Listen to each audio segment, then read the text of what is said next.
Vamos apresentar neste vídeo o projeto Poly, de representação de polinômios, vendo inicialmente a sua especificação. O objetivo do projeto é desenvolver uma classe C++ que seja capaz de representar polinômios de grau qualquer com coeficientes reais, conforme indicado aqui. A classe deve fazer todo o gerenciamento de memória necessário para armazenar esse número variável de coeficientes e fornecer os mecanismos que se espera de uma classe desse tipo: entrada e saída, de teclado, de arquivo, e realizar as operações matemáticas fundamentais com polinômios, soma e multiplicação. A gente vai detalhar posteriormente todos os requisitos para essa classe. Eu apresento aqui algumas regras gerais que devem ser seguidas necessariamente no desenvolvimento do projeto, levando em conta que ele é uma avaliação da disciplina que tem como objetivo avaliar o aprendizado de cada um de vocês com relação a esses três assuntos: ponteiros e alocação dinâmica de memória, boas técnicas de programação e classes. Então, para isso, você não pode fazer qualquer classe que representa polinômios, mas sim esta classe que está especificada aqui no documento, que deve seguir algumas regras obrigatórias. Todas as especificações que estão contidas nesse documento devem ser seguidas. Não cabe decidir se vai fazer ou não desse jeito, porque a avaliação requer esta forma de especificação da classe. Para armazenar os dados, a gente vai utilizar ponteiros e alocação dinâmica de memória. Então, não podem ser utilizadas outras formas que a própria linguagem C++ oferece para fazer armazenamento de dados. Tem de ser ponteiros alocados utilizando as primitivas básicas new e delete. A área de memória que você vai alocar com new e delete e armazenar no ponteiro tem de ser bem otimizada, ou seja, ela deve conter exatamente a quantidade de bytes necessários para armazenar os coeficientes do polinômio. Se o polinômio é de grau n, ele tem n mais 1 coeficientes, então a área que você vai armazenar tem de ser exatamente o requerido para conter n mais 1 doubles. Ao implementar esta classe, você tem de utilizar todas as boas técnicas de programação que nós vimos na disciplina até agora. Como fazer a gestão da memória dinâmica, quando alocar e quando desalocar a memória, como fazer a entrada e saída de dados em arquivos de maneira eficiente, checando todos os erros, como dividir um projeto em mais de um arquivo, o que fica no ponto H, o que fica no ponto CPP, o que fica no main, como declarar e definir função. Por exemplo, funções membros de classes são declarados no ponto H, implementados no CPP e assim sucessivamente. Como fazer corretamente os construtores e destrutores das classes e como sobrecarregar corretamente os operadores. Você não deve utilizar recursos da linguagem C++ que ainda não foram abordados na disciplina e que vão ser assunto das unidades seguintes. Por exemplo, a biblioteca STL com seus containers, vector list, os seus algoritmos find e count. Se você não sabe o que é isso, não se incomode. São assuntos que nós veremos na segunda unidade. Também não deve ser usado a herança de classe, métodos virtuais, assuntos que veremos na terceira unidade. E, finalmente, o programa principal, que está disponível no SIGA, que contém a função main, não deve ser modificado de nenhuma forma, não acrescentar nem excluir nenhuma vírgula, nenhuma linha, nenhum nada. A sua classe deve ser desenvolvida de tal forma que, ao integrar este arquivo aqui no seu projeto, exatamente como ele é fornecido, o programa compila e executa as funcionalidades requeridas. O objetivo deste projeto é fazer uma classe C++ capaz de representar polinômios e fazer operações aritméticas com eles. Os polinômios podem ser de qualquer grau n. Então, você tem, por exemplo, um polinômio de terceiro grau, então ele vai ter 4 coeficientes. A3 vezes x3, mais A2 vezes x2, A3, A0. Para representar isso, a gente vai criar uma classe denominada poly, que contém 2 dados membros. O grau, que é um inteiro, e um ponteiro para números reais do tipo double, que vão ser os coeficientes. Polinômios vazios, ou seja, aqueles que não têm nenhum coeficiente, serão representados por um grau negativo, usualmente -1, e ponteiros com valor no PTR. 3 observações importantes para evitar erros de programação: que o polinômio de grau n tem n mais 1 coeficientes. Então, a dimensão da área de memória alocada que vai ser armazenada neste ponteiro aqui tem de ser o grau mais 1, isso se o grau for maior igual que 0. Outro aspecto que é importante relembrar é que a ordem dos coeficientes aqui nesse array dinâmico é a ordem inversa àquela com a qual a gente normalmente imprime um polinômio. Então, o primeiro coeficiente, a índice 0, é esse coeficiente aqui, que normalmente, na forma impressa, é o último a ser exibido. E, finalmente, o coeficiente de maior grau, A índice n, esse aqui, que é multiplicado pelo x índice n, não pode ser nulo, porque senão o polinômio não seria um polinômio de grau n, mas sim de grau n menos 1. A exceção é para os polinômios de grau 0. O polinômio de grau 0 é composto só pelo coeficiente independente. Ou seja, um polinômio de grau 0 é a mesma coisa que um número real. E aí, neste caso, este número pode ser 0. É o que a gente chama de um polinômio nulo. Para essa classe, vocês vão ter que desenvolver todas as funcionalidades usuais que são obrigatórias e que são recomendáveis para uma classe como essa. Eu listei aqui algumas que são obrigatórias, mas vocês podem acrescentar outras que sejam exigidas ou que vocês julguem recomendável. A gente vai ter que ter o construtor default, o construtor por cópia, o construtor por movimento e os construtores específicos necessários, além do destrutor, lembrando que essa classe envolve a alocação dinâmica de memória, por isso tem essas obrigatoriedades aqui. O construtor default, aquele que é chamado de sem parâmetro, deve criar um polinômio vazio, com grau negativo e o ponteiro no PTR. O construtor específico recebe como parâmetro o grau que você quer que o polinômio que está sendo criado tenha. Se esse parâmetro, o grau que você quer, for negativo, ele deve criar um polinômio vazio, a mesma coisa que o construtor default. Se o parâmetro for nulo, for zero, então ele deve criar um polinômio de grau zero. É um polinômio que tem um único coeficiente e o valor desse coeficiente é zero. Atenção, cuidado para não confundir polinômio vazio, grau negativo, com polinômio nulo, grau zero, tem um coeficiente. Já se o parâmetro for maior que zero, o polinômio deve ter grau mais um coeficientes. E todos esses coeficientes devem ser inicializados com valor zero, com exceção, não esquecer, do coeficiente de maior grau, que ele não pode ser zero. Então, este coeficiente apenas terá valor 1. Esse construtor específico da classe poly, como ele recebe como parâmetro um único objeto de outro tipo, no caso um objeto do tipo inteiro, então ele a princípio também se qualifica, ele é candidato a ser um conversor de inteiro para poly. Vocês vão analisar o comportamento desse construtor para ver se é correto ou não, se faz sentido ou não que esse construtor funcione como conversor de int para poly. E aí, dependendo dessa análise, vocês vão decidir se vão caracterizá-lo como explicit ou não. Outra funcionalidade que nós vamos desenvolver são a sobrecarga dos operadores de atribuição por cópia e por movimento, até porque eles são obrigatórios, já que a classe envolve alocação dinâmica de memória. Além disso, nós vamos fazer dois métodos de consulta que permitem obter informações sobre a classe. A primeira delas, getGrau, retorna o grau do polinômio, retorna o conteúdo desse dado membro grau.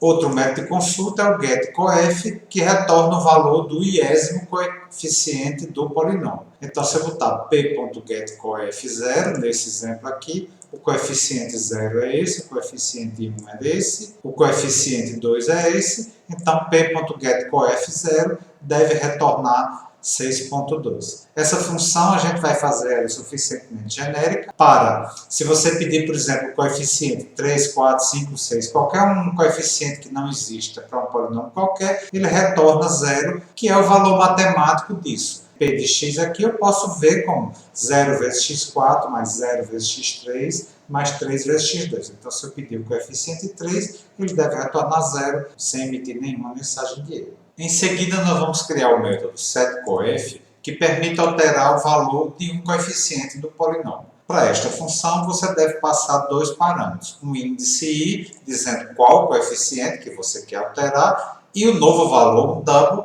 que você quer que esse coeficiente passe a ter. Ela deve fazer a checagem desses parâmetros. Se algum deles for inválido, ele deve emitir uma mensagem de erro e não fazer nenhuma alteração. Quais são as duas possibilidades de erro? Primeiro é se o índice for inválido. Se o índice for menor do que 0 ou maior do que grau, não existe esse coeficiente, então a gente não pode alterá-lo. E a outra possibilidade de erro é se o valor for inválido. A única possibilidade neste caso de valor inválido é se você estiver querendo alterar esse coeficiente para ele passar a ter o valor zero, o coeficiente que você quer alterar for de maior grau e este polinômio seja um polinômio de grau maior do que zero. Nesse caso, o coeficiente de maior grau não pode ser nulo e também deve emitir uma mensagem de erro. Se os dois parâmetros passarem na checagem, a função faz a alteração do parâmetro. Eu coloquei aqui uma dica para lembrar que esta função, setCoef, ela não altera qualquer coeficiente por conta dessas restrições. Então, se você estiver implementando alguma outra função da classe, por exemplo, a função que lê um polinômio de um arquivo, ou uma função que calcula a soma de dois polinômios. Normalmente você não deve utilizar esta função setCoef para fixar valores intermediários de algum coeficiente no meio dessas funções da classe. Isso por quê? Por exemplo, quando você está somando polinômios, pode acontecer como um resultado intermediário, que depois você vai ter de corrigir, de o coeficiente de maior grau precisar ser nulo. Então, na hora que você fosse tentar fazer a fixação desse valor intermediário, a função setCoef não permitiria e uma mensagem de erro seria emitida indevidamente.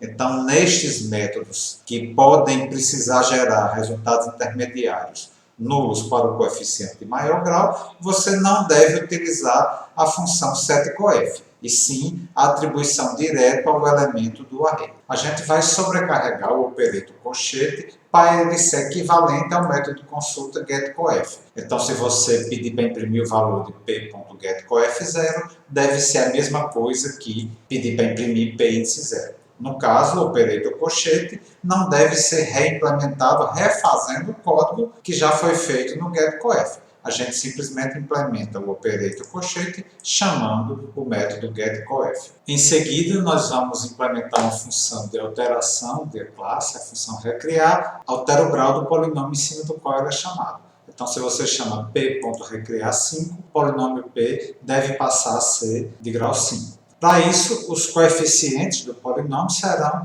redefinidos da mesma forma que nos construtores. Então, se você deu p.recriar um número negativo, você vai usar a mesma lógica do construtor default, ou seja, criar um polinômio vazio. Se você chama p.recriar 0, você vai usar a mesma lógica do construtor quando você passa como parâmetro 0, ou seja, o grau vai ser 0 e o único coeficiente vai ter valor 0. Se você chama recriar com parâmetro maior que 0, positivo, aí você vai criar com grau mais 1 coeficientes, dos quais apenas o de maior grau é 1 e todos os demais são 0. Uma dica que eu coloquei aqui, que você não deve, na implementação dessa função recriar, repetir código relacionado à alocação e desalocação de memória. Você pode e deve, em boa programação, implementar essa função utilizando as funções que já foram feitas anteriormente, os construtores e os operadores de atribuição, que já lidam com todos os aspectos necessários da alocação e desalocação de memória. Em seguida, eu vou sobrecarregar o operador igual, que vai retornar um booleano se os dois polinômios testados forem idênticos, ou seja, mesmo grau e todos os coeficientes idênticos. A gente vai utilizar o operador igual para implementar o operador diferente, o operador not igual. Em seguida, vamos fazer duas funções de consulta que retornam booleanos, true ou false, de acordo com o fato de determinadas condições serem verdadeiras ou não. Empty retorna true se o polinômio for vazio, ou seja, o grau for negativo. Caso ele não seja vazio, retorna false. O método de consulta i0 retorna true se o polinômio for nulo, ou seja, o grau for 0 e, além disso, o único coeficiente que ele tem também seja 0. Se qualquer uma dessas duas condições não for verdadeira, ele retorna falso. Outra função que a gente vai fazer é a getValor, que retorna o valor do polinômio substituindo x pelo seu parâmetro. Por exemplo, se eu chamar p.getValor 1.5, isso tende a retornar 3 vezes 1.5 ao quadrado, etc., retorna um número, 20.45, o valor deste polinômio quando x é igual a 1.5. Caso o polinômio seja vazio, ou seja, não tem nenhum coeficiente, a função deve retornar 0 sem emitir mensagem de erro. E da mesma forma que a gente fez anteriormente com o colchete, a gente faz sobrecarregar o operador parêntese da classe poly para ele funcionar do mesmo jeito que p.getValor. P de 1.5 deve utilizar o método p.getValor 1.5 para retornar a mesma coisa. A gente vai também sobrecarregar o operador menor para escrever um polinômio em uma string. Esta escrita deve ser feita na forma mais usual da representação de polinômios para humanos. Como é que é isso? Por exemplo, se eu tiver um polinômio cujos coeficientes sejam 1, 3.2, 1, 5.7.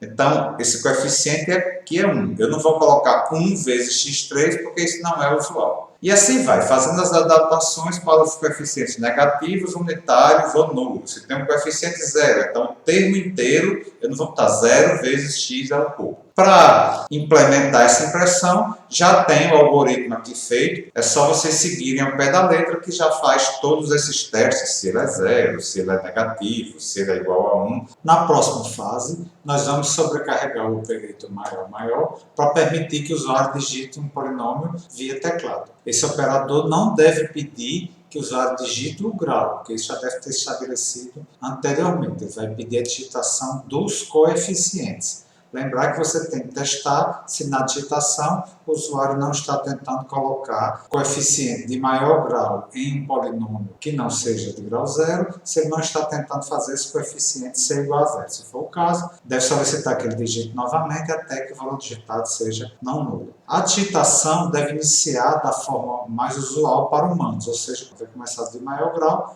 até o de menor grau. E antes de pedir que o usuário digite alguma coisa, o programa deve emitir um textozinho de ajuda. Por exemplo, antes de pedir que o usuário digite o coeficiente de grau 3, ele imprime o texto x elevado a 3, os pontos, espaço, para orientar o usuário sobre o que é que ele deve digitar. E se o maior for utilizado para ler um polinômio vazio, ou seja, aquele que não tem nenhum coeficiente, a função não deve fazer nada e, portanto, não deve solicitar que nada seja digitado nem imprimir nada em tela. Concluída estas funcionalidades mais básicas, nós podemos passar a implementar aquelas funções que são mais especificamente ligadas à representação e manipulação de polinômios. A primeira delas é sobrecarregar o operador menos unário, que deve retornar o negativo de polinômio, ou seja, um polinômio com o mesmo grau e com todos os coeficientes sendo o negativo do coeficiente correspondente no polinômio original. Esse algoritmo dá certo em todo caso,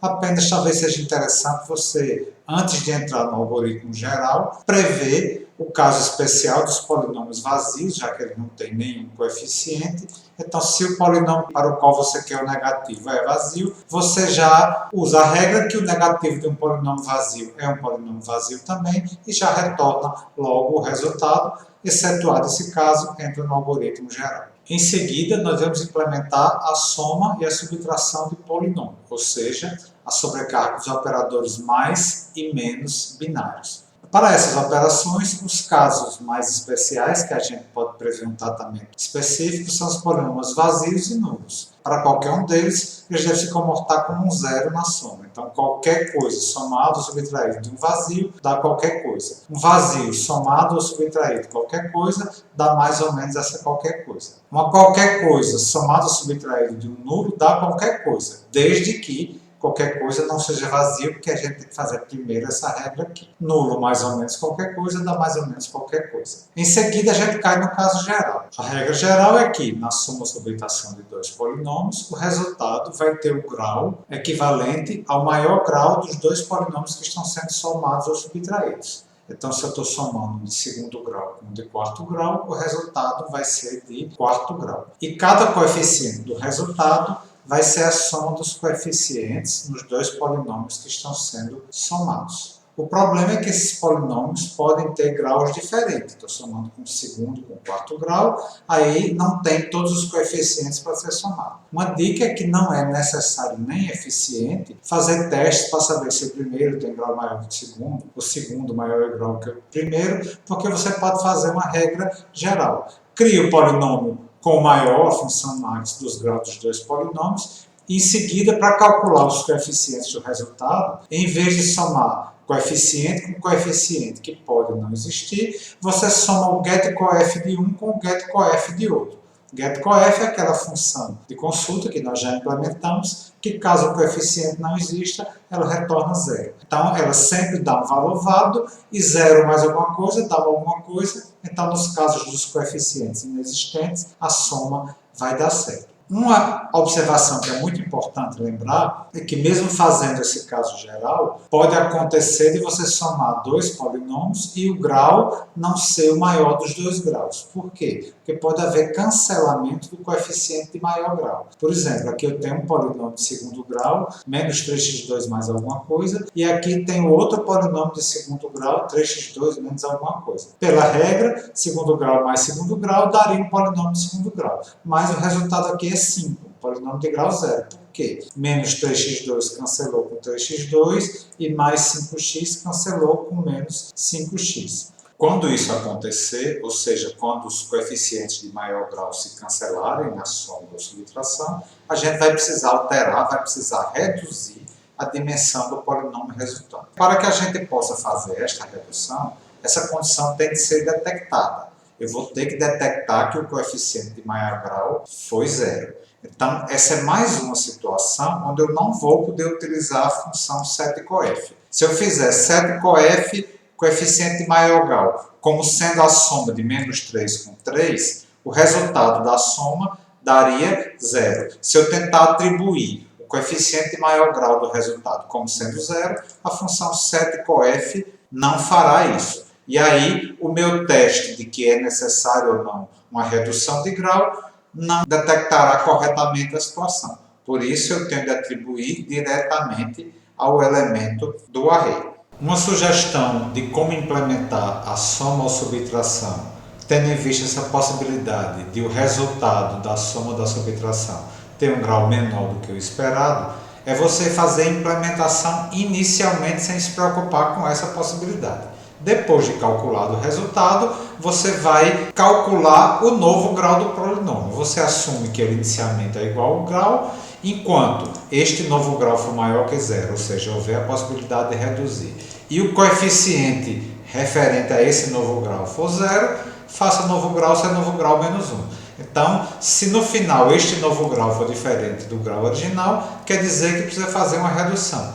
Crie um polinômio auxiliar com esse novo grau, copie todos os coeficientes do antigo para o novo e faça o resultado assumir o valor deste polinômio provisório. Para implementar produto de dois polinômios através da sobrecarga do operator asterisco, o polinômio resultante terá a soma dos graus dos polinômios sendo multiplicados. Então, se você multiplica um polinômio de segundo grau por um de terceiro grau, você vai ter um resultado de quinto grau. Ao contrário da soma, não existe a possibilidade desse grau ser reduzido em razão do cancelamento de coeficientes. A única possibilidade de que essa regra não se aplique é quando você multiplica por polinômios vazios ou zero. Por exemplo, se você multiplicar o número zero vezes um polinômio de segundo grau, o polinômio resultante não vai ter a soma dos graus. 2 mais 0 daria 2, mas o polinômio vai ter grau zero. Então, é essencial que na implementação deste operador, você previamente trate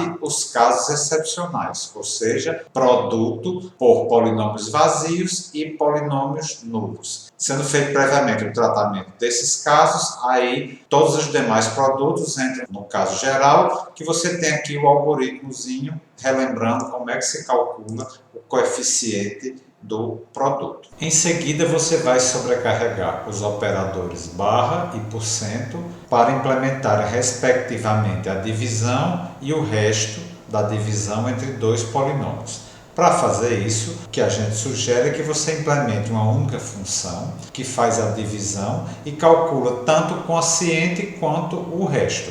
Aí o operador barra deve retornar o quociente calculado por essa função e o operador porcento deve retornar o resto calculado por esta função. Eu coloquei aqui o algoritmo que pode ser seguido para esta função que divide dois polinômios, A por D, dividendo e divisor, e que calcula o quociente e o resto. Primeiro a gente faz os casos particulares. Se o divisor for vazio ou for zero, não é possível fazer essa divisão, a gente emite uma mensagem de erro, faz tanto o quociente quanto o resto serem vazios e encerra a função. Se o dividendo for vazio, a gente faz o quociente e o resto serem vazios também e encerra a função. Se o dividendo for zero, zero dividido por qualquer coisa dá zero, então quociente e resto são zero. Se o grau do dividendo for menor do que o grau do divisor, então o quociente é zero e o resto é o próprio dividendo. No caso geral, depois de verificado que a gente não está em nenhuma dessas exceções, o grau do quociente é a subtração do grau do dividendo menos o grau do divisor. Então a gente inicializa esse polinômio quociente com todos os coeficientes inicialmente zero. E o resto a gente inicializa como sendo o dividendo. Aí eu vou calcular todos os coeficientes do quociente. Para fazer isso, cada coeficiente é a divisão do quociente de maior grau do resto, dividido pelo coeficiente de maior grau do divisor. O resto passa a ser o dividendo menos o quociente vezes o divisor. Ao fazer essa operação aqui, o coeficiente de maior grau do resto deve dar zero e com isso, ao fazer a subtração, vai haver uma redução de grau e a cada vez que eu faço uma interação dessa, o resto vai reduzindo de grau uma vez a cada unidade, até que ao final o que resta é exatamente o resto da divisão. Feito isso, a gente concluiu a implementação da classe Poly e ela deve permitir compilar e executar o programa principal que está disponível no SIGA, que é uma mini calculadora de polinômios que permite executar cada uma das funcionalidades que foram previstas para a classe Poly. Este programa principal, que está disponível no SIGA, não deve ser modificado de nenhuma forma.